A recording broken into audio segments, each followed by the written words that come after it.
समझते हैं लोग। देखिए पाकिस्तान में हमारे यहाँ से ब्रह्मोस मिसाइल जो थी फायर की गई और वो पाकिस्तान में जाके गिर गई थी, और ये गिरी थी जब वहां पर, तो वो एक नॉर्मल से जगह पे गिरी थी जिसका नाम था मियां चानू। 9 मार्च को ये जाकर यहाँ पर हिट हो गई थी ब्रह्मोस मिसाइल। वहां 2-4 गो घर और था, किसी की मृत्यु नहीं हुई, लेकिन अंडर कंस्ट्रक्शन था, उड़ गया घरे दुआर। यहाँ पर वहां के लोग नहीं काम करती है, तो हर डिपार्टमेंट का एक पीआर ऑफिसर होता है, पब्लिक रिलेशन ऑफिसर, वही बताता है क्या हो रहा है क्या नहीं हो रहा है, एक तरह का प्रवक्ता होता है।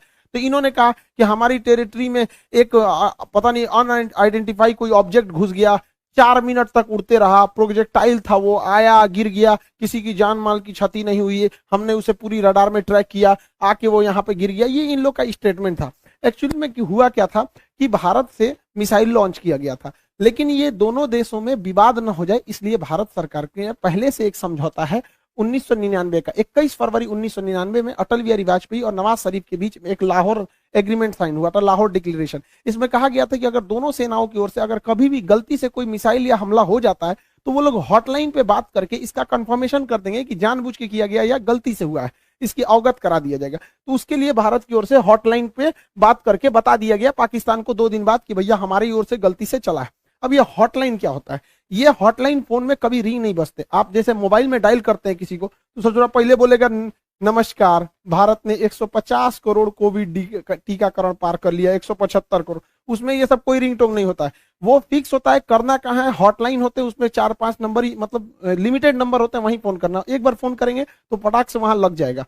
तो हमेशा इमरजेंसी में होता है। अगर हम कहीं किसी पे फोन पे बात कर रहे हैं और कोई नॉर्मल आदमी हमको कॉल करेगा तो उसको वेटिंग बता देगा, लेकिन अगर हॉटलाइन से कॉल करेगा तो जिससे हम बात कर रहे हो तो उसका फोन वहां कट जाएगा और डायरेक्ट आ जाएगा मेरे पास आदेश। तो ये हॉटलाइन 2 देशों के बीच में होता है। मुख्यमंत्री जब कॉल करते हैं तो हॉटलाइन से कर सकते हैं, प्रधानमंत्री वगैरह, तो हॉटलाइन से भारत सरकार ने उन्हें बता दिया कि ऐसा ऐसा हुआ है। शुरुआत में ये मामला दब गया था, लेकिन पाकिस्तान के लोगों को लगा कि उनकी तो मेरी बेइज्जती हो गई, किसी ने आया पूरा बजा के चला गया, इसकी जांच होनी चाहिए। अब ये भाई साहब ये कर रहे हैं कि इसकी जांच कराएंगे हम, कैसे मिसाइल आया और ऐसे हमारे देश के अंदर घुस गया 124 किलोमीटर। अब ये मामला लेके जाएंगे यूएनओ में सिक्योरिटी काउंसिल में उठाएंगे, रूस से कहेंगे, चाइना से कहेंगे, इस्लामिक ऑर्गेनाइजेशन के देशों से कहेंगे। इन लोग का कहना है कि यूएनओ तक में ये मामला उठेगा कि आखिर ये मिसाइल आया क्यों। ये गधा पाकिस्तान उसी चाल में फंस गया जिसमें हम इसे फंसाना चाहते थे। हम ये चाहते थे कि पाकिस्तान इस पर बवाल करे और ये मामला इंटरनेशनल हो, लेकिन इन गधों के यहाँ पता नहीं कोई इंटरनेशनल रिलेशन पढ़ाता भी है कि नहीं, इन गधों को कुछ नहीं पता,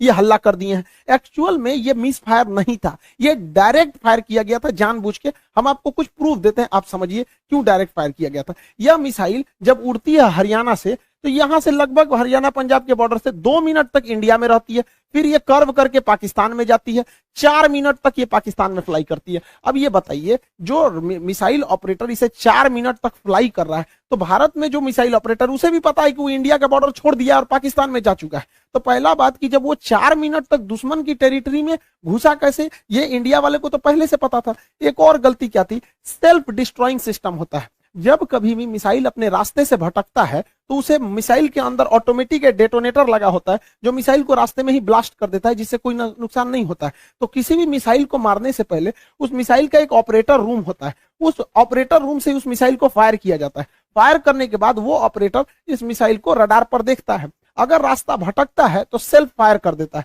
इस मिसाइल को सेल्फ फायर नहीं किया गया, बल्कि ऑपरेटर चुपचाप देख रहा था, मजा मार रहा था कि घुस गया है पाकिस्तान में चला गया है 124 किलोमीटर तक। तो एक ये दूसरा प्रूफ, और भी कई सारे प्रूफ हैं। तो समझिए कैसे। ये नक्शा पाकिस्तान ने जारी किया, हमने ये जारी किया पाकिस्तान।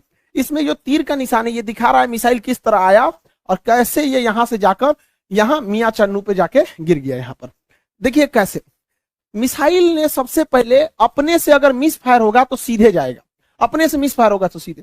ये टर्न नहीं मार सकता है अपने से, माल फंक्शन की वजह से, गड़बड़ी की वजह से 90 डिग्री का कर्व नहीं मार सकता जब तक उसको पाथ फाइंड नहीं किया गया होगा, पहले से नहीं बताया गया। तो पहला 90 डिग्री टर्न अपने से नहीं मारा गया होगा। दूसरा, इस मिसाइल में कोऑर्डिनेशन फिक्स था। किसी भी मिसाइल को मारने से पहले उसका जीपीएस लोकेशन कोऑर्डिनेशन फिक्स किया जाता है कि यहीं पर जाना है, लेकिन इसमें कोई बारूद नहीं था। देखिए अमूमन यही होता है कि पहले उसमें बारूद यानी वारहेड भरा जाता है, तो इसमें वारहेड था नहीं। जब वारहेड भर दिया जाता है तब उस मिसाइल में फीड किया जाता है कि इस मिसाइल को जाना कहाँ है। तो इस मिसाइल में जाना कहाँ है ये फीड कर दिया गया था और वारहेड नहीं फीड किया गया था। और जाना भी कहाँ है, मियां चन्नू पे। यहाँ ना कोई स्ट्रेटेजिक लोकेशन है, ना कोई सेना का स्कूल है, कुछ भी ऐसा नहीं है। जानबूझ के भारत ने मिसाइल का वॉरहेड हटाया कि किसी की जान माल की हानि ना हो, और ऐसे जगह को चुन लिया जहां कोई स्ट्रेटेजिक महत्व नहीं है कि बवाल ना होगा, बस हमें मिसाइल घुसा के बवाल करना था, भयंकर बवाल नहीं कराना था। एक और देखिएगा, इस मिसाइल को अगर देखेंगे तो 104 किलोमीटर से ज्यादा ये भारत में रही है, 124 किलोमीटर गई है, उसके बाद भी ये एक्स्ट्रा गई है, यानी इस मिसाइल की रेंज जो थी वो 290 किलोमीटर ही है। इस मिसाइल की रेंज 290 किलोमीटर, लेकिन ससुराई ब्रह्मोस मिसाइल 320 किलोमीटर कैसे चल गया? लगभग ये 30 से 40 किलोमीटर एक्स्ट्रा चला है। देखिए ये पाकिस्तान का ही नक्शा ही दिखा रहा है कि 33 किलोमीटर एक्स्ट्रा चल गया है। बवाल है भैया, रेंज से 33 कैसे? तो कोई भी चीज को फेंकते हैं तो जब रेंज खत्म हो जाता है तो आराम से गिरता है, तो ब्रह्मोस और आगे गया था यहाँ पर। इस दौरान भी इसे सेल्फ डिस्ट्रॉय नहीं किया गया, यानी भारत से बैठ के ऑपरेशन टुकुर टुकुर देख रहा था, जानबूझ के किया गया है इसको।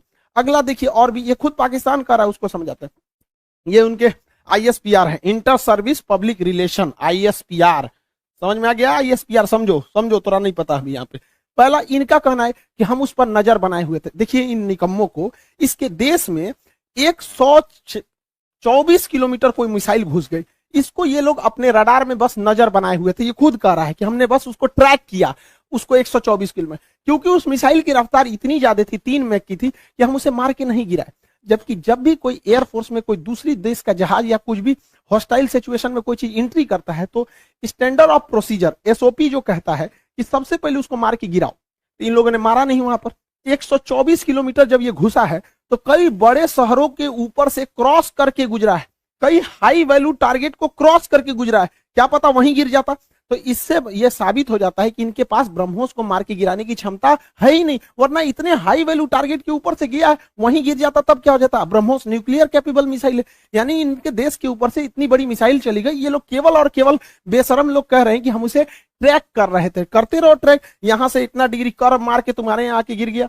पाकिस्तान इसे मार के गिरा भी नहीं सकता, क्योंकि ब्रह्मोस 3 मैक से चलती है। इसके पाकिस्तान के पास चाइनीज रडार है, इन चाइनीज रडार की हेल्प से इसके पास 2 तरह के मिसाइल क्षमता है। एक HQ-7 है, ये 30 से 40 किलोमीटर की दूर की मिसाइलों को मारता है। एक HQ-9 है, ये लगभग 150 किलोमीटर मार सकता है। ये दोनों चाइना का है, इस सबको पता नहीं चला कहाँ चल गया यहाँ पे, इन सब किसी काम का नहीं।